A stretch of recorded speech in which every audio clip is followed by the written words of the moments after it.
Welcome to लक्ष्य सेतु। आज है 21 जनवरी और 21 जनवरी से करंट अफेयर्स के जितने भी क्वेश्चन बनेंगे आज हम इस वीडियो में डिस्कस करेंगे। तो चलिए स्टार्ट करते हैं और करते हैं रिवीजन।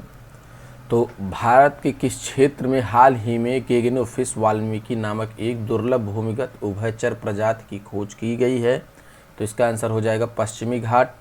हाल ही में खबरों में छाई डार्डानेल्स जलडमरू मध्य किस देश में स्थित है? तो इसका आंसर हो जाएगा तुर्की। भारत की पहली स्लीपर वंदे भारत ट्रेन किस दो शहरों को जोड़ती है? तो इसका आंसर हो जाएगा कोलकाता और गुवाहाटी को। वित्तीय वर्ष 2025-26 में भारतीय दवा निर्यात के लिए कौन से दो देश महत्वपूर्ण विकास बाजार के रूप में उभरे हैं? तो आंसर हो जाएगा ब्राज़ील और नाइजीरिया। प्रोजेक्ट डॉल्फिन किस मंत्रालय द्वारा कार्यान्वित किया जा रहा है? तो इसका आंसर हो जाएगा पर्यावरण वन जलवायु परिवर्तन मंत्रालय। ठीक है। भारत की पहली खुली समुद्री मछली पालन परियोजना का उद्घाटन हाल ही में कहाँ किया गया है? तो इसका आंसर हो जाएगा अंडमान सागर में। 2026 के युगांडा के राष्ट्रपति चुनाव में कौन जीता है? तो इसका आंसर हो जाएगा योवेरी मुसेवेनी। ठीक है, योवेरी मुसेवेनी जी जीते हैं।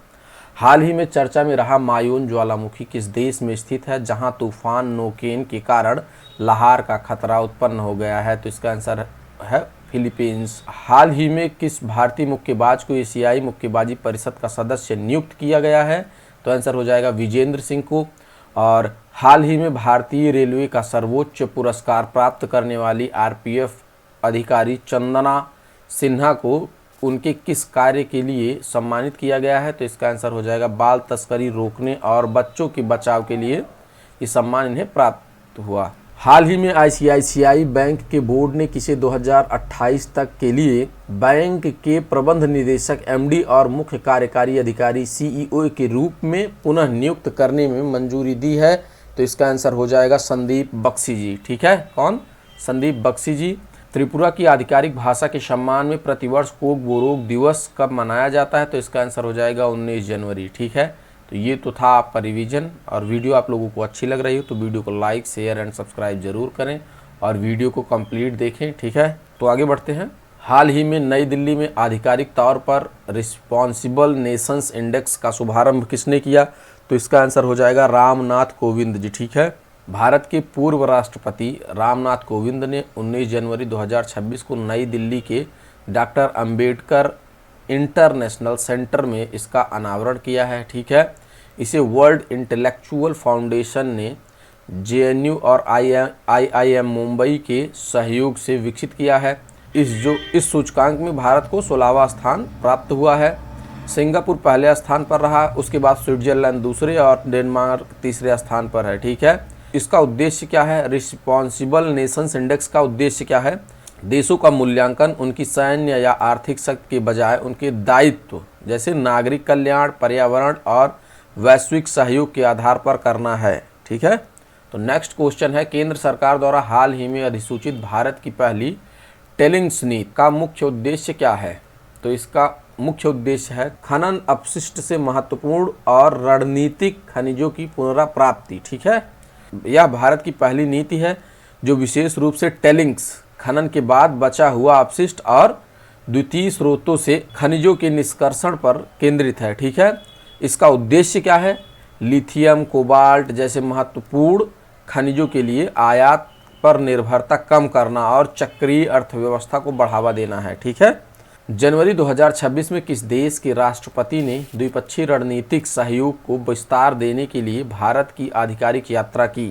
तो इसका आंसर हो जाएगा संयुक्त अरब अमीरात यूएई। ठीक है, यह यात्रा यूएई के वैश्विक स्तर पर बढ़ती भूमिका जैसे हेनली पासपोर्ट इंडेक्स में 5वीं रैंक और भारत के साथ इसके मजबूत होते आर्थिक संबंधों को दर्शाती है। ठीक है, तो नेक्स्ट क्वेश्चन है, हाल ही में जारी आंकड़ों के अनुसार वर्ष 2025 में किस देश की जनसंख्या में 3 मिलियन यानी 30 लाख की बड़ी गिरावट दर्ज की गई है? तो इसका आंसर हो जाएगा चीन। ठीक है, 2025 में चीन की आबादी 3 मिलियन कम हो गई है। नए बाल पालन प्रोत्साहनों चाइल्ड रियरिंग इंसेंटिव्स के बावजूद जन्म दर रिकॉर्ड निचले स्तर पर गिर गई है। ठीक है, तो नेक्स्ट क्वेश्चन है, हाल ही में रेमंड लाइफस्टाइल ने किसे अपना मुख्य कार्यकारी अधिकारी यानी CEO नियुक्त किया है? तो इसका आंसर हो जाएगा सात्यकी घोष जी को। ठीक है, सात्यकी घोष की नियुक्ति 19 जनवरी 2026 को प्रभावित हो गई है। ठीक है, तो नेक्स्ट क्वेश्चन है विजय हजारे ट्रॉफी 2025-26 का फाइनल किस टीम ने जीता? तो इसका आंसर हो जाएगा विदर्भ ने इस फाइनल को जीता है। विदर्भ ने अपना पहला विजय हजारे ट्रॉफी का खिताब जीता। बेंगलुरु में खेले गए फाइनल में उन्होंने सौराष्ट्र को 38 रनों से हराया। तो नेक्स्ट क्वेश्चन है 104वें शिखर सम्मेलन में किस संस्था को उनके सेल ब्रॉडकास्ट सॉल्यूशन राष्ट्रीय आपदा और आपातकालीन चेतावनी मंच के लिए स्कोच पुरस्कार 2025 से सम्मानित किया गया है? तो इसका आंसर क्या हो जाएगा? CDOT। ठीक है, इसका आंसर हो जाएगा CDOT। तो ये पुरस्कार प्राप्त करने वाली संस्था कौन सी है? Centre for development of telematics. ठीक है, और पुरस्कार क्या था? स्कोच पुरस्कार 2025, जिसका 104वां संस्करण था। ठीक है, और विशेष कार्य क्या है इसका?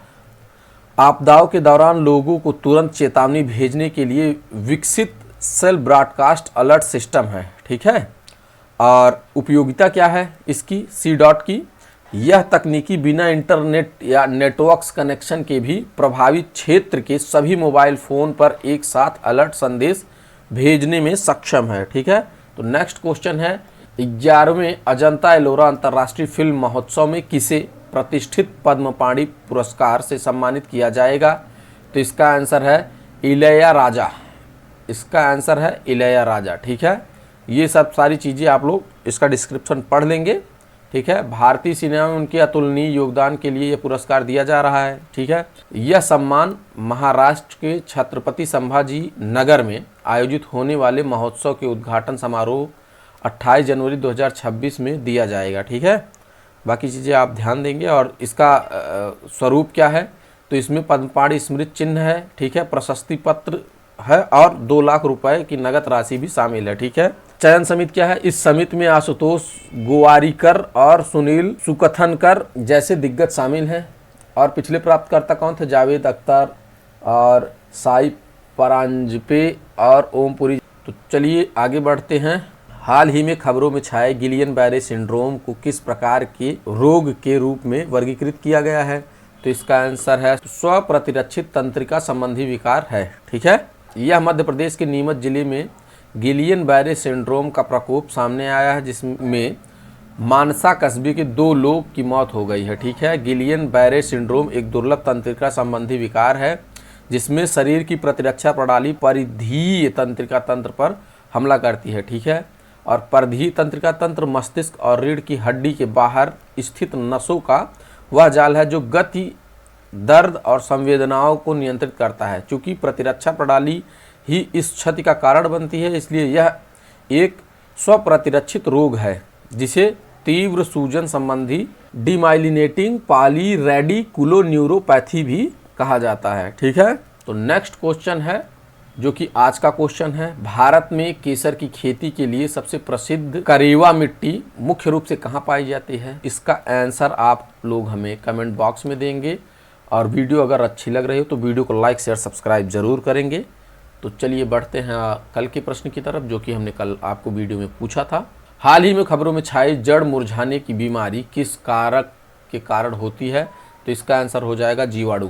ये रोग जो है जीवाणु के कारण होती है। हाल ही में फाइटोप्लाज्मा प्रेरित जड़ मुरझाने की बीमारी ने कर्नाटक, तमिलनाडु और केरल के पारंपरिक नारियल उत्पादक क्षेत्रों को गंभीर रूप से प्रभावित किया है। ठीक है, यह फाइटोप्लाज्मा बैक्टीरिया के कारण होती है जो नारियल के पेड़ों की सबसे विनाशकारी बीमारियों में से एक है।